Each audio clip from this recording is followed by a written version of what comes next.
What's up? Are we doing the training still? I was looking for you in there, and for some reason it didn't show you. Sorry about that. Oh, that's all right. I thought I was late. You're great, man. How are you? Good. Good, Thanks for good. having me on here. Of course.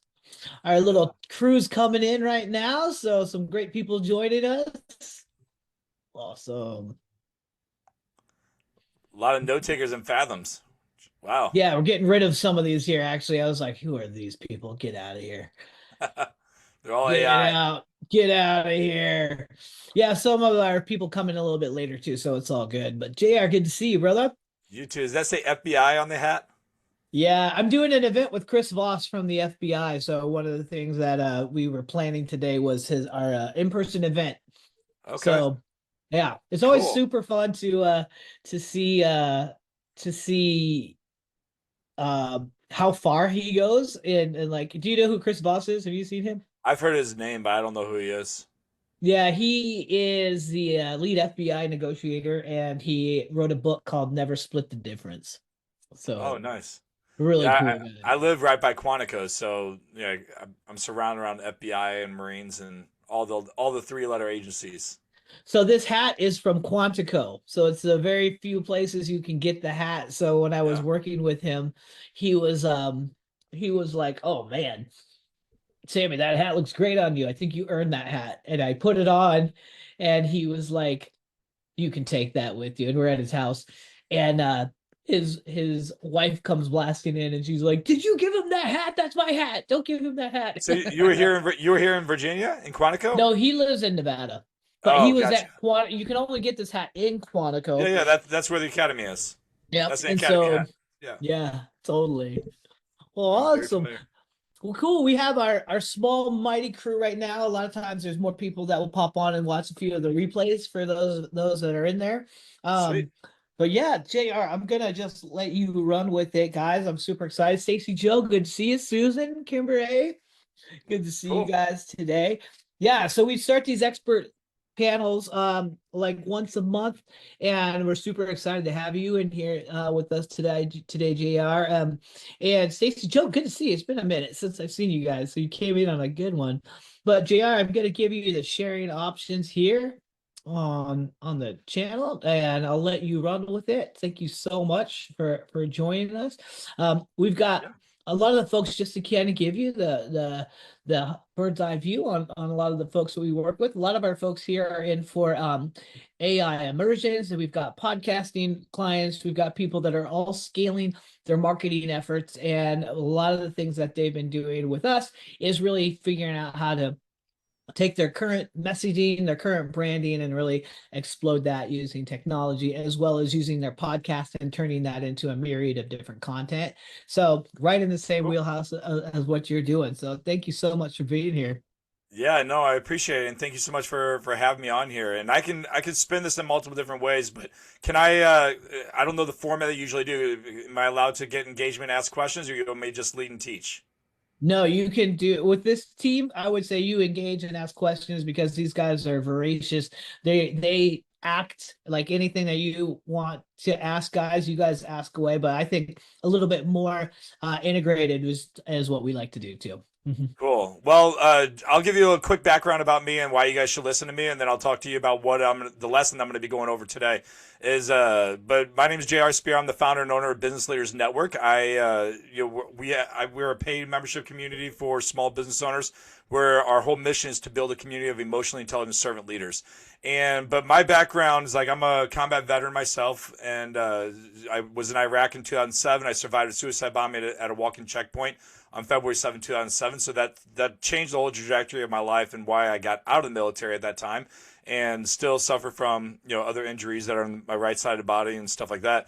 But I knew that I couldn't fight anymore. I grew up in martial arts since I was about 2 or 3 years old in a family-owned business. I was a competitor and did various styles, and I was on a pro kickboxing team, did taekwondo and a bunch of other stuff. So that because of that incident, that stopped my time in service, but also stopped me from fighting. And I went and found one of my loves, which was teaching.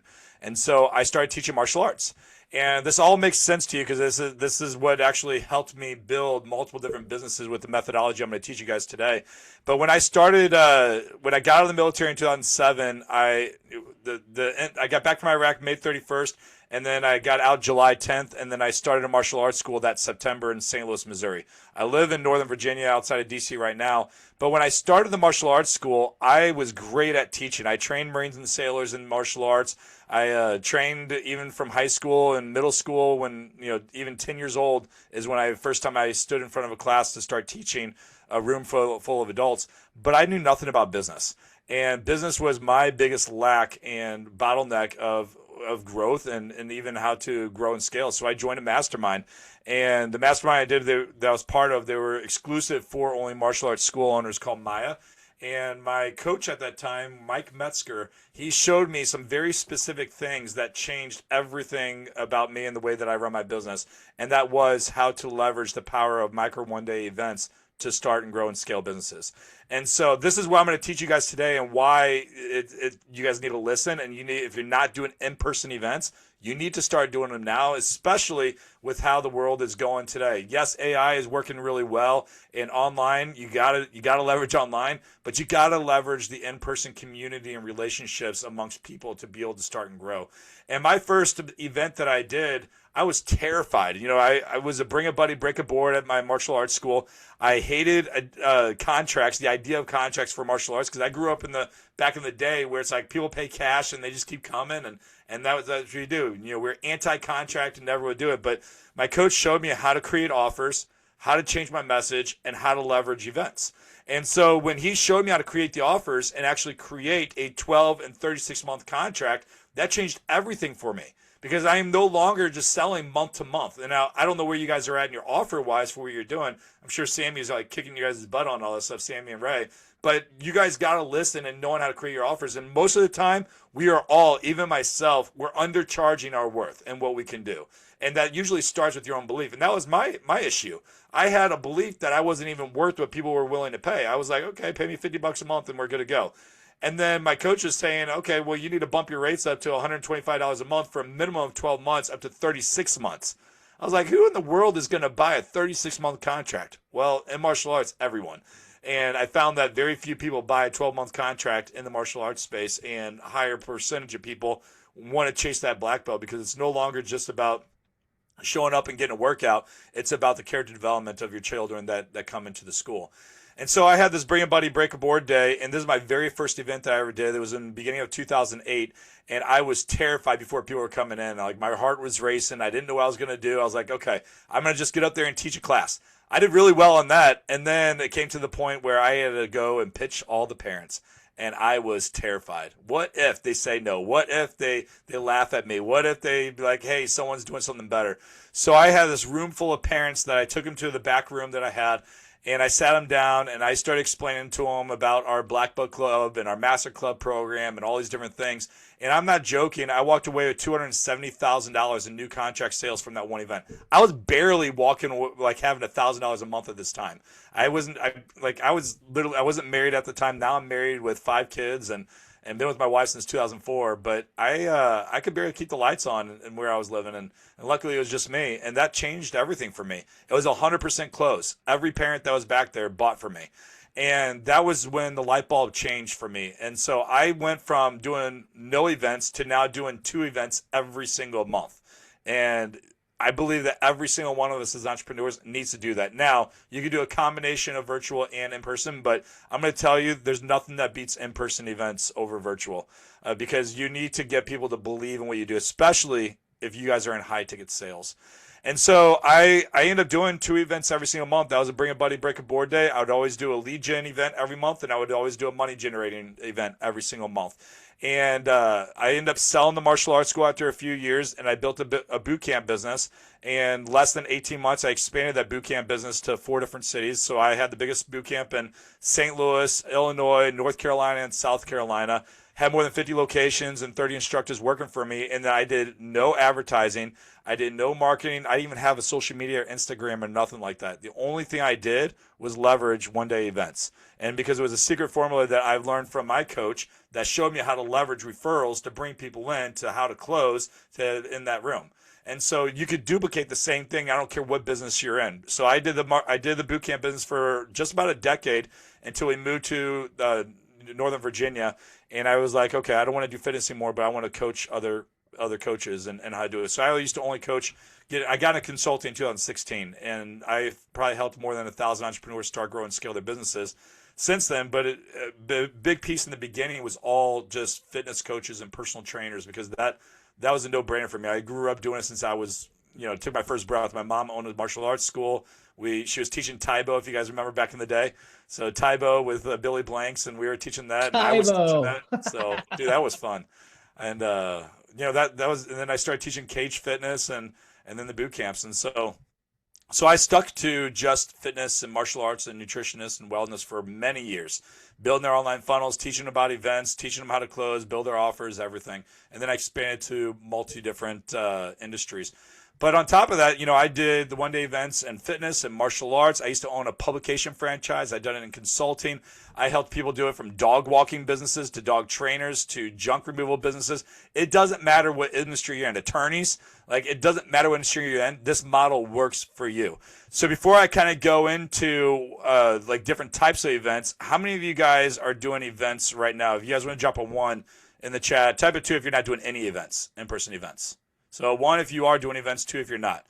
All right, cool. Susan, Stacy, you're doing some events. Since we got a small group, why don't you guys just share a little bit about what you guys do, so I have a good concept of where to lead you guys. This is so good too, by the way, Jay. I'm gonna pop in real fast because one of the things that I've been harping on Kimberly and Susan as we need to get your in-person small person event dialed, and that's so they have brand new podcasts. Susan literally just did her first TEDx talk. They flew her around the world to do that. Kimberly A's show done, Build It Messy, just launched, so it's fresh out of the boats, and the exact same thing you were just talking about. I've been harping on them. I'm like, here's your product stack. And here's what's funny with the 2 events there. Stacy Joe, they have had their show up for a while, and then she does Freedom Medical Freedom Solutions is for accounting purposes, and then she has a show with her husband. So we have a few different places that they can go, and they do Kingdom Retreats, I think, is what you guys might be doing later too, right? Stacy Joe, couples stuff. I'm not sure, but the cool thing about this is I've been harping on them to build their products and to do that, but with Susan and Kimberly, they don't have their products yet, but I believe that they could build their product from their first in-person event, if I might be so bold. So that's the one thing. Sammy. Yes. Yeah. So yes. So I'm going to validate what you just said. So when I started consulting in 2016, you have to keep in mind that I moved to Virginia, where I knew absolutely no one. The only reason why we moved out here, because this is where my wife is from, and when I was stationed at Quantico for my first duty station, so I was very familiar with the FBI and officer candidates for the Marine Corps and stuff like that. So when we moved back to Virginia, I had no online presence, and if there was any Facebook or online presence about me, it was me as a fitness coach, because I was running boot camps and everything like that. And so when people say, well, it's oversaturated or no one knows me or anything like that, that's a bunch of lies that you are just telling yourself to do. And so I leveraged an in-person event to start my consulting business and got my very first 2 paying coaching clients at that time.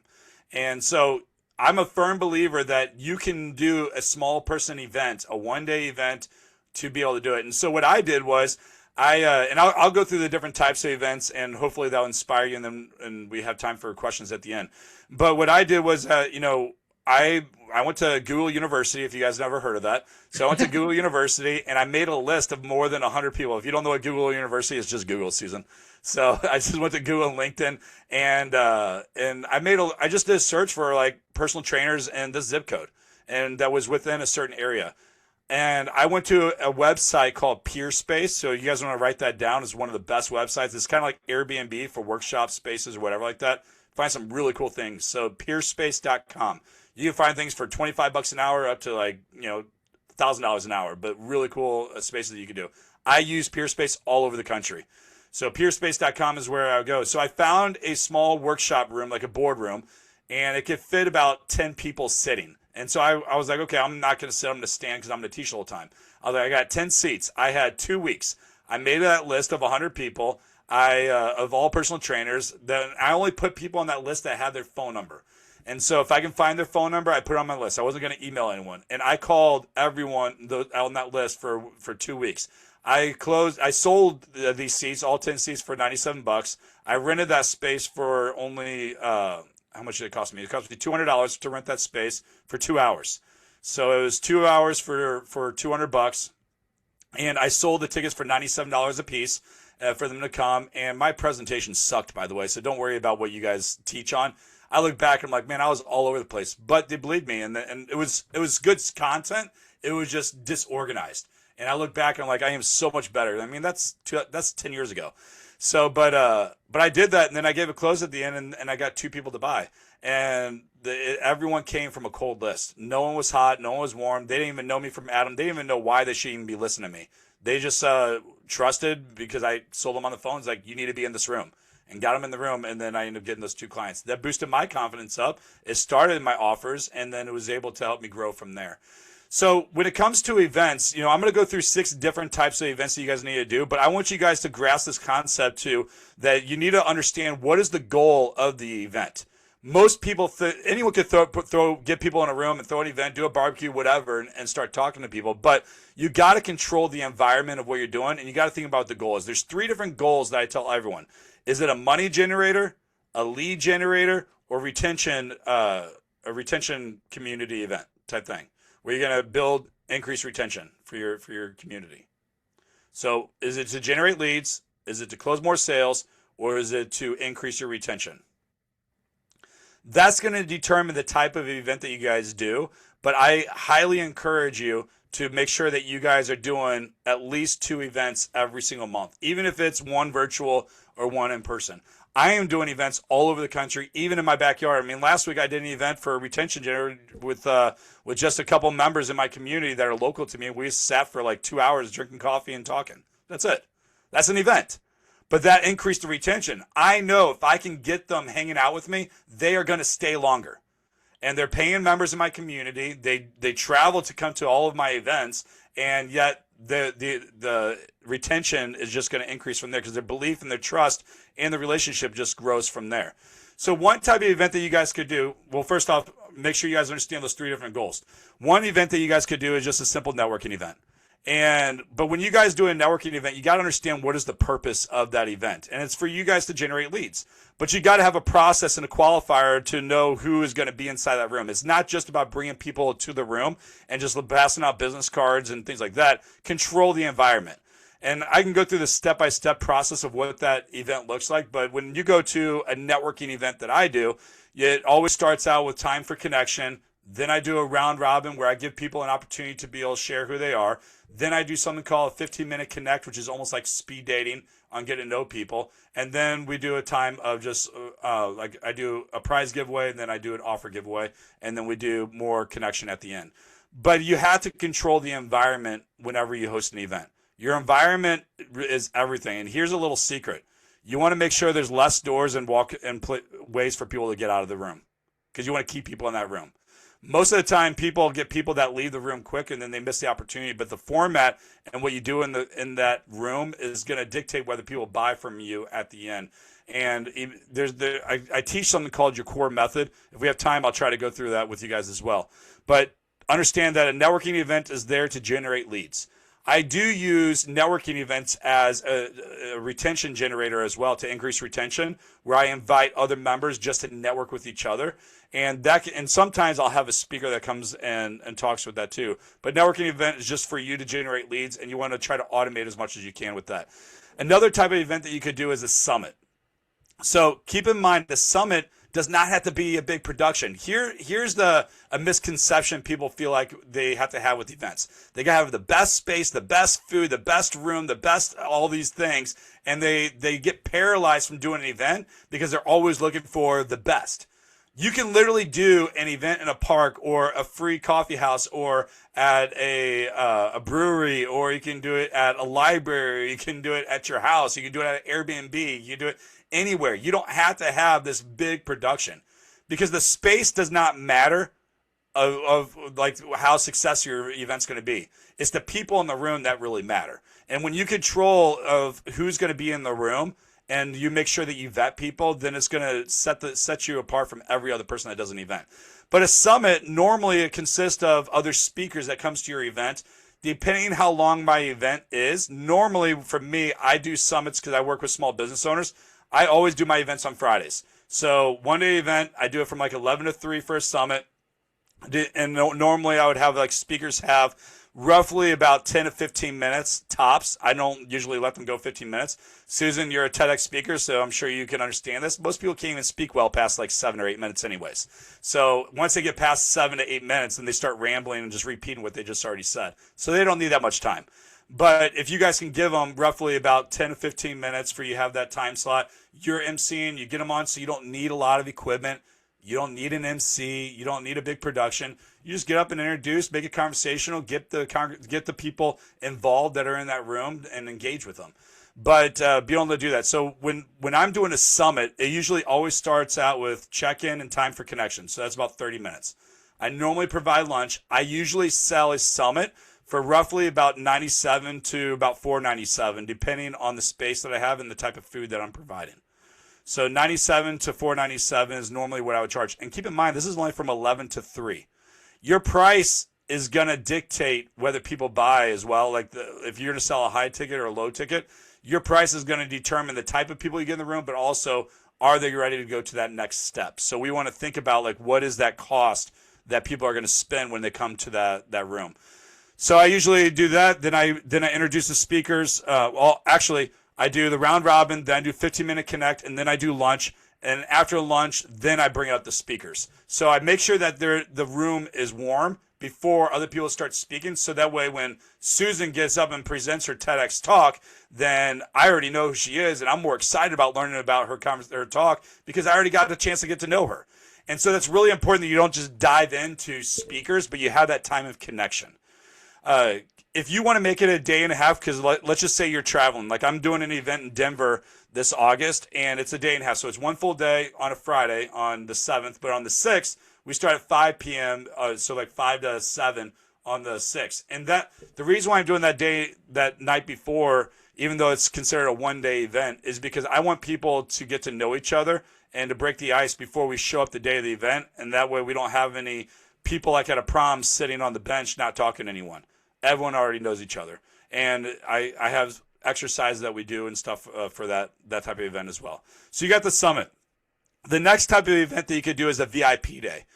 So if you're looking for ways to generate fast cash, a VIP day is an easy way to be able to do that. You can charge anywhere from $100 up to like $50,000 for a VIP day. It just depends what you feel your worth is. But a VIP day is it could be done in multiple different ways. But for most part, the way I do it is more like a masterclass type feel, where I usually don't do a VIP day more than 5 people. So because I want each person to have a time to be able to share about who they are. And the way that I work it out is every person has a hot seat. Share with me, what are you working on? What do you need help with? And what's your big ask? And they usually got about 30 minutes. So 30 minutes to 45 minutes, time for lunch and a break or whatever like that to kind of go through it. But a VIP day is a great way to generate some fast cash. It makes it feel exclusive. And my goal for any VIP day is that every person walks away with something that can help with the problems that they got. And so that way it's very intimate, but it's also tailored to the individuals that are in that room. Another event that you could do is a workshop. Depending what your goal is for the event, for you doing a workshop, you're saying, hey, I want to generate revenue from this workshop. Charge, if my rule of thumb is $1,000 a day for an event. If it's a workshop or if it's a multi-day event or if it's a day and a half, that I normally look at $1,000 a day as the start. So like a 1 day, full day workshop, I normally charge about $997, $1,000 for that. If it's there just to increase your retention or generate leads, I will do a workshop sometimes for $97 if I know I got the right people in there and I got the right offer. So like last year, a year and a half ago, I did a workshop in DC and I only charged $97 for that event itself. But I got 15 people in there and I ended up closing like $87,000 in new contract sales from that one workshop. And so that was like a 4-hour event that I brought people in, and I was able to close, that amount of money just from that one event.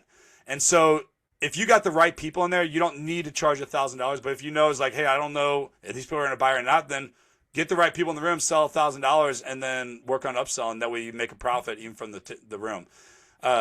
Don't go all out on the space, and don't go all out on the food either. Like, that's a big mistake that a lot of people make. They spend $5, $10, $15, $20,000 on a room, and they end up spending a lot of money on food, when the reality is you could find a space for probably, if I'm doing a one-day event, I usually have about a $1,500 budget. That's it.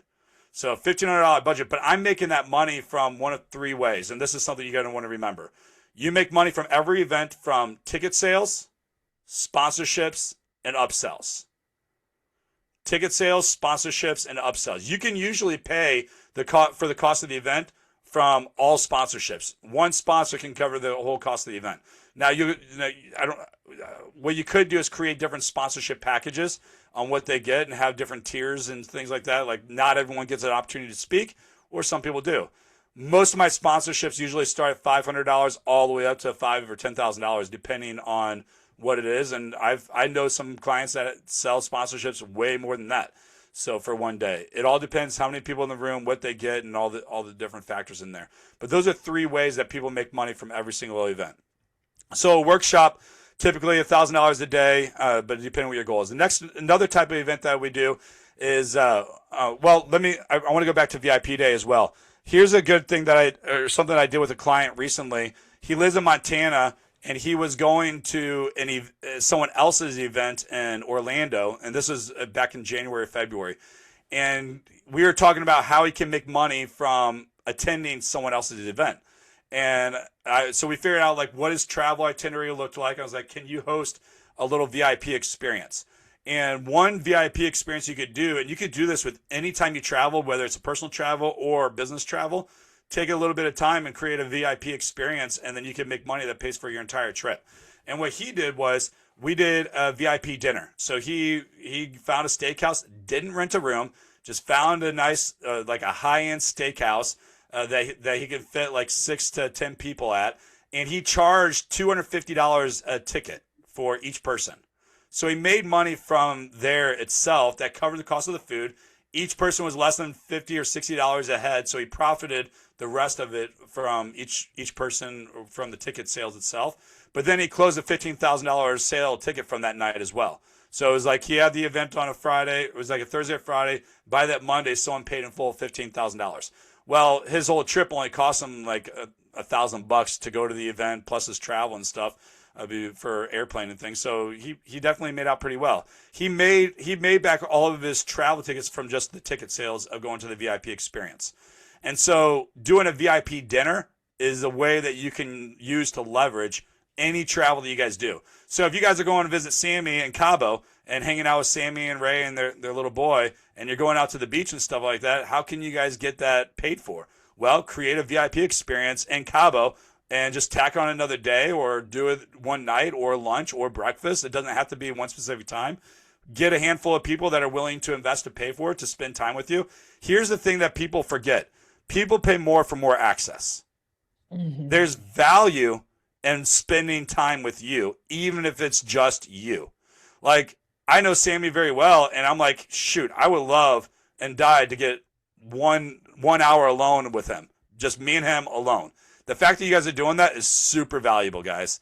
And so you have to think about your customers and the people following you. They're thinking that same thing. How can I be in that room with Kimberly? How can I be in the room with Stacy or Susan? And just pick her brain to figure out what is she doing that helped her land a TEDx. What are you doing to land amazing accounting clients, or to get great guests on podcasts, or to even be on podcast? So we end up telling ourselves and developing this belief that we're not worthy enough to demand a certain amount for spending time with us. When the reality is, like today, I didn't even bring a presentation, but that's because I teach this all the time too.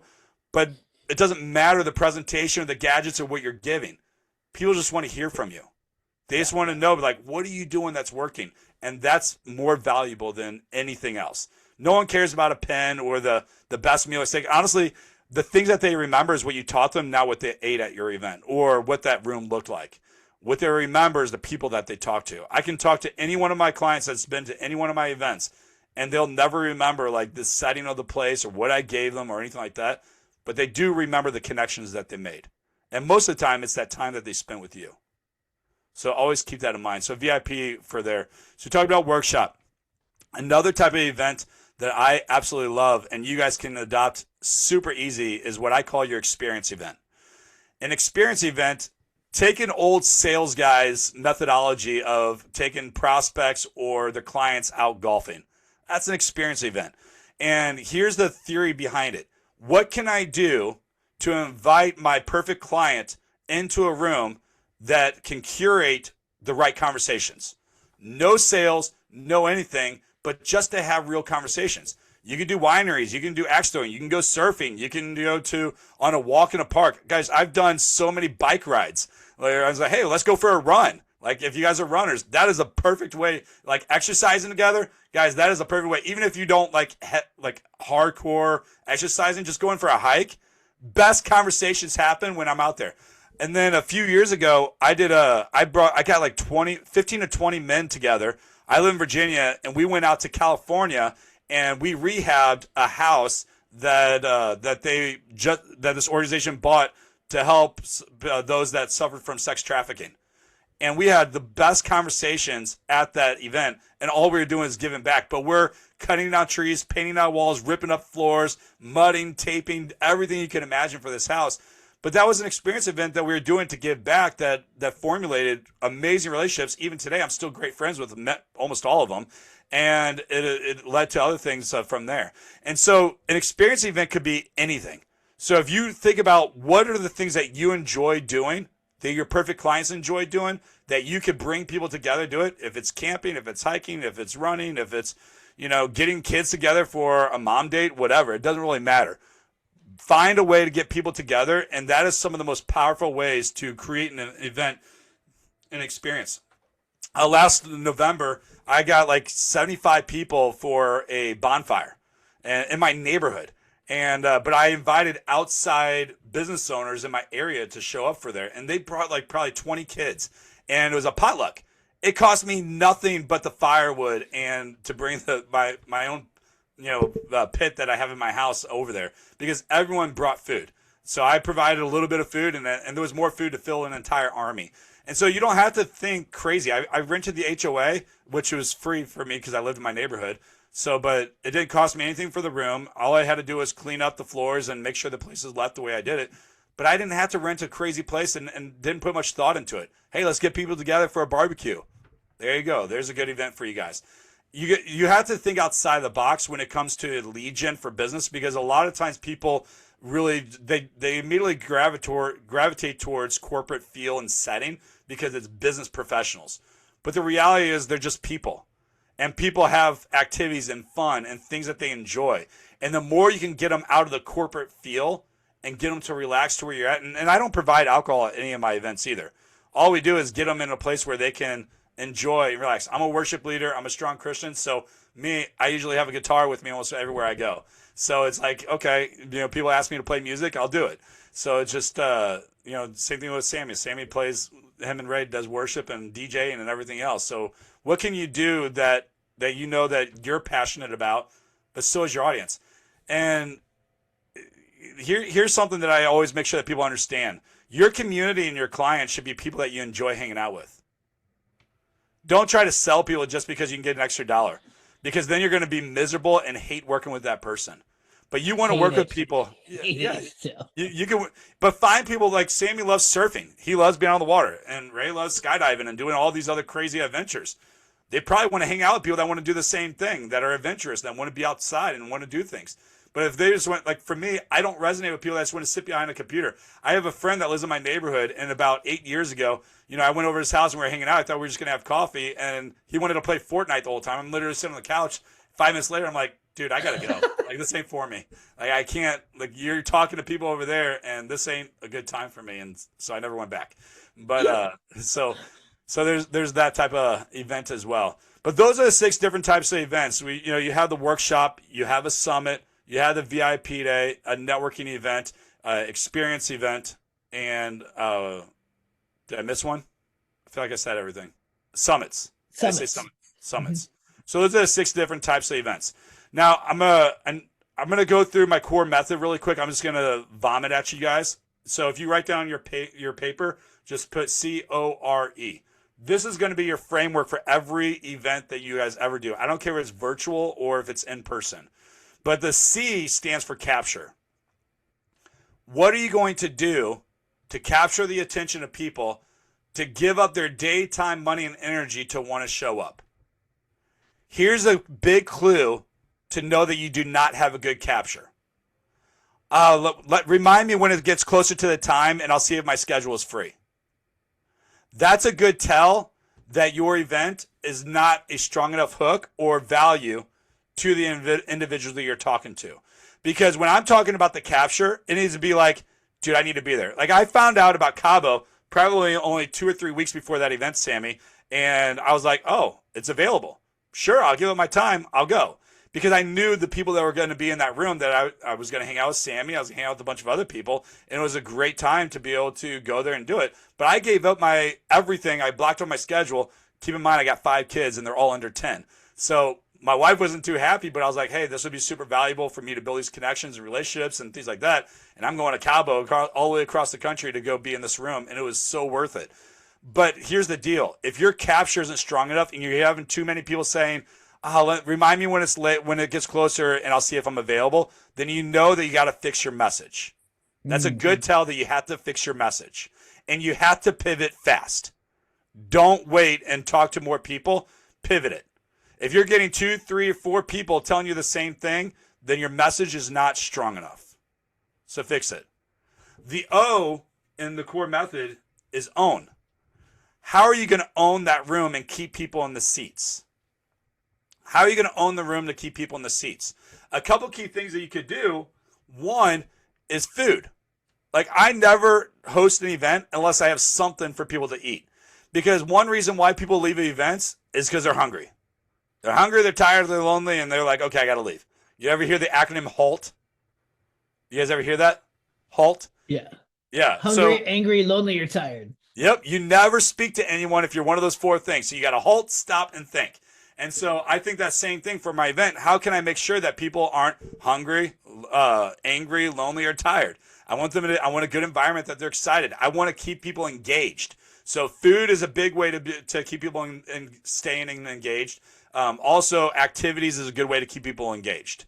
And I want to give them what they want. Like too many people, they say that their event they're going to get something, but they don't deliver what they said they're going to give. So make sure that they are getting what they came there for. So you got to own that room. How are you going to keep people in the seats? That's the big thing that you got to think about.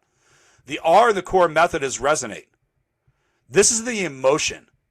The way you make people feel is going to determine whether people buy or not buy.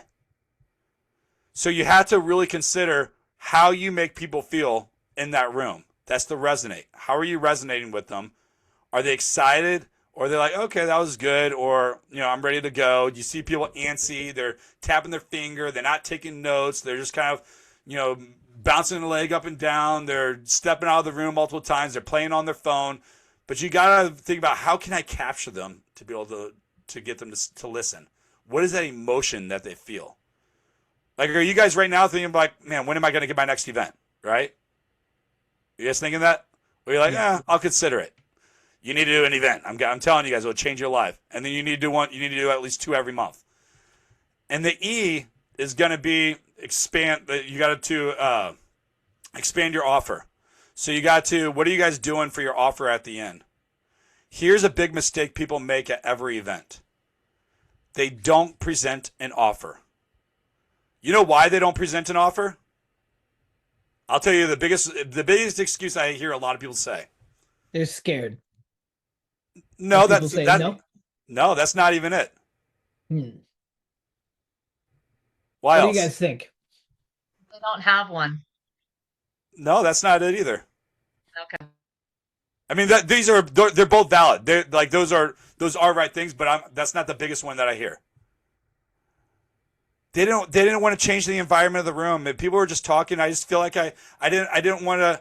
I didn't want to change the That's vibe. what I was going to say. Yeah. They didn't want to change the vibe, and they didn't want to make it feel weird. Mhm.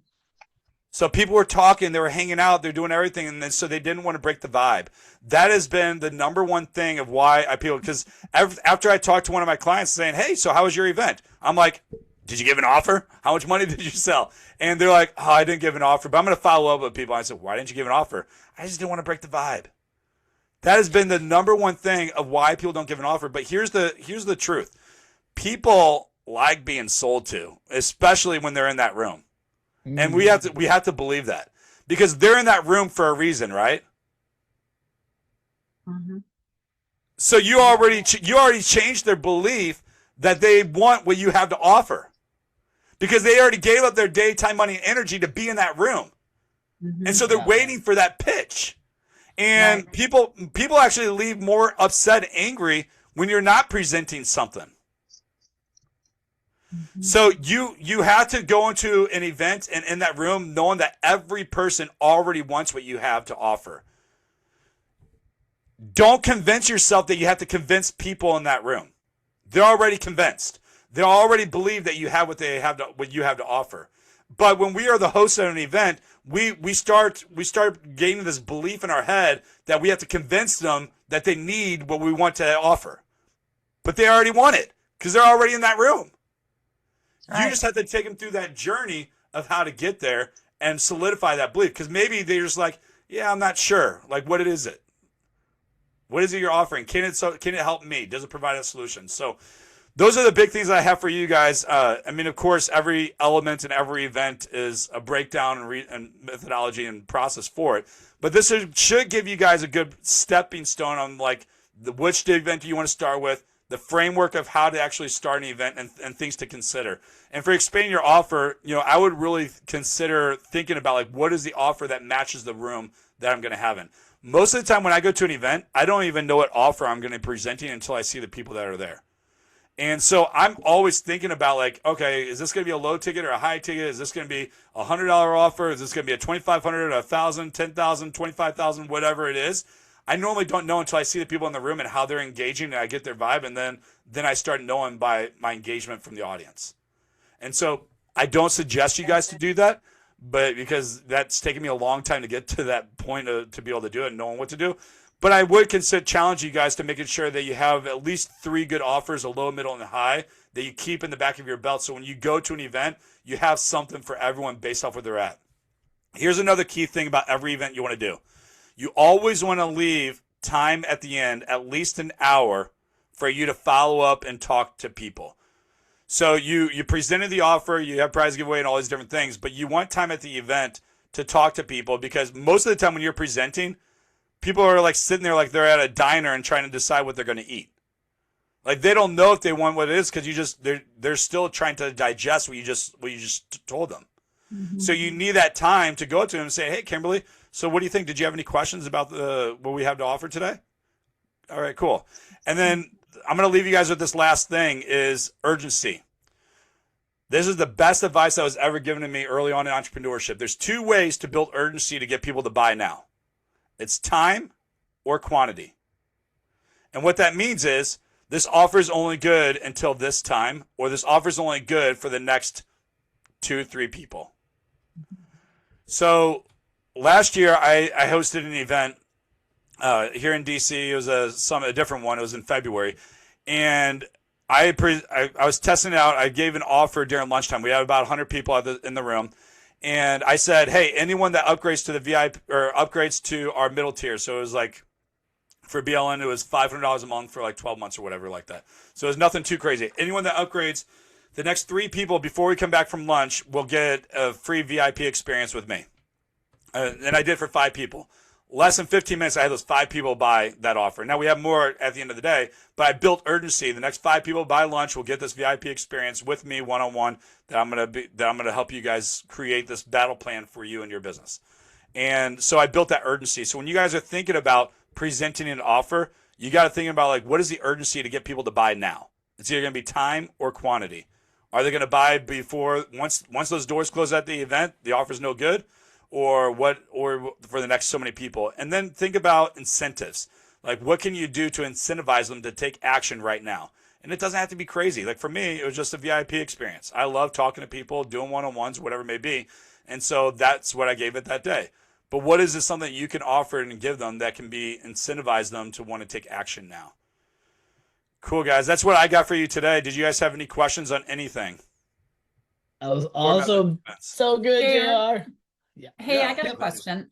When you're doing your in-person events, are you giving anything away, like as freebies? Are you giving any, whether Like it swag? be, yeah, whether not necessarily swag, but like some kind of workbook, or if I have a book, signed copies of the book, anything like that? Everything boils down to what the goal is of the event. Is the Okay. goal to generate money, or is the goal to generate revenue, or is it to increase the retention of your room? Do you think giving a book is going to increase the retention? And if so, then give it to them. Or if it's giving them a workbook. Also, think about what you charged at the event itself. So if you're charging $97, well, you want to make money. You don't want to lose money. So Right. don't spend more than you actually did, for the event itself. So there's so many factors that go in play. If I'm doing like a small one-day event and it's just to generate cash or to generate new leads and stuff like that, I typically don't give away anything. So it just depends on what it is. Now, if some of my speakers want to give away their books, or I have extra copies sitting in my storage unit, then sure, I'll give away a copy of my book and I'll give it to them because I know it's going to add value and credibility for me. But normally I don't give away too much. Okay. Yeah. Do you have things there at the event for them to write on, or do you just expect them to show up and have their stuff to write on? Again, it all depends on what the goal of the event is and how much you charged for the event itself. So, if I have it, I might give something, but normally I don't. I mean, here's my deal, and this is my audience. We're all business professionals. Most business professionals have stuff to write on or a computer or something to do. And even if they do, like, how many conferences or events have you been to and they provide paper and pen and they don't even use it because people use their computers? It's like, why am I going to spend that extra money? You guys got to really think about the bottom line of your guys' business. I mean, who is it? Stacy, you're a bookkeeper, right? Or you do CPA and accounting and stuff like that. I mean, people spend more money because they feel like they have to, and you don't need to. Like, again, it's about being in the room and being with you. You don't need to spend more than you need to. So really keep the cost. Events are like a wedding. The second you call it an event to any place that you do, the cost starts jacked up. But it doesn't have to be. So you got to really be conscious about how much you're spending, because it can easily rack up quick for how much you're spending on an event. I mean, I've for several years, I've done a big mastermind event in Orlando, and we do like a big Disney experience, helicopter ride and stuff like that. And I would charge like $5,000 a pop to come there. But I've had, like, that event alone, the first year cost me about $75,000 to host. And so it could be expensive to host an event, but you got to make sure that you're making enough money to cover the cost, plus make money. So there's always a profit. Don't fall into the lie that I just want to break even. Like, that's a complete lie. No one wants to break even. We all want to make money, right? Right. So watch your costs. I have a question. Yeah. So do you even present an offer at your experience events, or that again goes back to whether it's retention or Depends what the goal is, but lead normally generation? Normally, at an experience event, it's all about building the connections and relationships and the leads. And so I normally won't give an offer, but the offer doesn't always have to be tied to money. So the offer that I would give would be my goal is, how can I get them on a scheduled call with me? So that's my offer. Okay. So my offer is that, hey guys, let's just jump on a call and see what you got going on. Boom. And then that leads to the next opportunity. All right. Yeah. But you got to be sensitive to the people that are in the room too. So if you know that people are there just to connect and get to know you, then respect that. But if your goal is to, hey, I need to generate leads and more sales, don't do an offer because you don't want to break the vibe in the room. Keep control of that room and make sure that you give an offer. I always give an offer at every event, even if it's just to lead them to a call. And I would only get the right people to a call with me. All right. I am hosting, so I'd love to get your feedback on this. So I'm hosting a summit a virtual summit in September where it's a 2-day virtual summit from like, I think it's 11 to 2. So it's like 4 hours of speakers both days with a VIP option that it'll be free. The summit itself is free. But if you want the recordings and everything, it would be like $97 um, to get the recordings and be able to watch it whenever. So I would love your feedback on that or any advice you could throw out for that. Yeah, well, I'm very familiar with that model of doing the summits. Are you doing that yourself, or did you hire an organization to help you with it? No, I'm doing it myself. Okay, cool. Yeah, so I mean, everything about that type of an event is going to be the follow-up. And so you have to think, you have to remember and know that the show-up rate and the engagement rate is going to be very low. So, but the money is going to be made in how many people can register, and just don't care about who shows up for it. Focus on how many people can register to get them on your list, and then create a follow-up nurturing system that goes in after. That's where the money's going to be made. Because you might sell some VIP or whatever like that, but I would put the time and attention on the numbers that you get registered, knowing that few will show up, and even if you do get a lot of people show up, few will actually engage in a virtual summit. But the money is always made. Yeah, everything's going to be pre-recorded. I mean, everything's going to be pre-recorded, and then, it's not going to be a live summit. It'll all be pre-recorded, and they'll be able focus to on the log numbers. on. Yeah, focus on the numbers, and then focus on the nurturing follow-up. The follow-up is going to be a big key, and making sure that you follow up immediately. Don't wait a week or two. Follow up like right after the summit, as leveraging CR, like Go High Level is what we use, but leveraging Go High Level or another CRM to help nurture the prospects that you have registered. Okay. And if you got a high ticket offer, then I would try to get them to a call. Is the focus. Okay. Any other questions? What did you say that CRM is that you use? High level? So Go High Level. Go High Level. Go high level. Okay. That's what Sammy's using, right? Yep. Yeah. So everyone Kimberly, does. hey, don't get too stuck in the weeds on Go High Level just yet. Let's get your first event handled. You're not going to need all that stuff yet. Yeah. Don't you be asking about that yet. I got a feeling I that find you it get. very confusing. Yeah.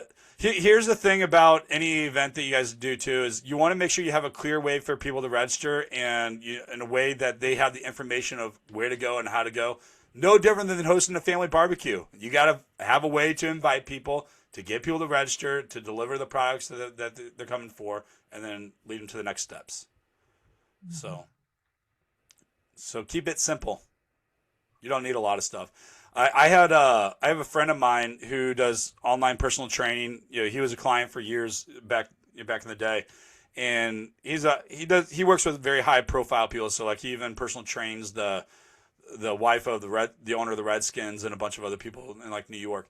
But his system is so simple. Technology and him don't get along, and so his entire program for online coaching is literally email, text messaging, and Google Docs. That's it. And phone calls. That's it. And he charges ridiculous amount of money to work with him, and he produces great results. So I say that because you don't need amazing tech to deliver great results. You just need to make sure that you have the heart to be able to serve and help people. I mean, that's ultimately where everything happens, is based off your heart. Totally. I will say JR is super fun too. That's one thing that I really love about that. I was on that call with Chris Voss today. I asked him point blank, I'll go, hey Chris, there's hundreds of thousands of people that want to work with you, and there's thousands of people that should teach you AI that could. I mean, you're connected to the biggest people on the planet. Why do you want to work with Ray and I to teach your team? And he was like, well, that's easy because they're fun. You make this shit fun. And I was like, oh, I didn't even think about that. And so I know, JR, you hit that on the head where you're like, listen, it's how you make them feel in that room. If you make them feel that, I think there's the three pieces that you talk about. One, I feel seen. I feel that I can do this and it's easy.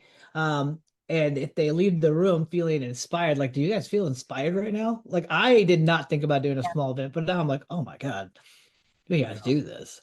So thank you, JR. This was amazing. I have a question for you. So When you do your event, like if you were to do something like this and you're reading the room, what would you offer at the end of this little event? Because let's make no, like this is a little event. Yeah, no, I consider this a small event, and truthfully, my main focus is to really build my business leaders network community. It's a low ticket community of $97 a month, and I just get people in there because I want to serve them. And so I don't take on a whole lot of one-on-one clients. I only have a handful that I work with right now. So I got like 4 bigger clients that take care of me pretty well. But for me, doing an event like this would just be, my business leaders network community. How can I get people in there to help connect them and serve them in a high way? So we're all about connections and referrals and growth inside of there. So it doesn't matter what your products and services, and it's the low ticket $97 per month to get in there. And we do calls 4 days a week inside of there. So you don't have to come to all the calls, but they're all different. We have different tiers. So people lead expert training calls. We do networking calls. We do in-person events all the time. And so that's where I usually lead people. It's like, hey, join our community and be part of it. I mean, if you want to learn more information, you just go to blncommunity.com. And that'll show you a little bit about what we do, and then you can click on Join Now to go into Skool and learn about it. So, but it's a great place to learn and grow. And then can you drop that link in the chat? Sure. Instead of going to that link, I'll go somewhere else. Dude. Did your AI remember this? I was hoping for you and Ray to get in there because you guys would just kill it for everyone. I know. We'll get in there. Don't worry. Now I was like, oh yeah. Well, you guys were always busy, so I never really. Well, that is a misnomer. We're not always busy, but we're definitely Busy having working fun. on- You're busy having fun. No, I was binge watching Ray's music on Spotify or something not that long ago, and so it's cool to see you guys are talented all over the place. But yeah, Oh, so good. Well, guys, I've got another call. Get in that Skool program, and then we will see you guys on the next call. Thank you so much, JR. This was super jam-packed. I'm actually going to do a surf event next week just because I'm inspired by this. It'll be sick. invite people over and then just figure out where you want to lead them to. That's the biggest thing. Yeah, so good. Thank you so much, JR. You guys have a great rest of the afternoon, and then we'll talk to you guys next week. Thanks, See ya. y'all. Share. Thank you. Bye. Bye. Thanks, JR. Thanks, Sammy. Mm-hmm.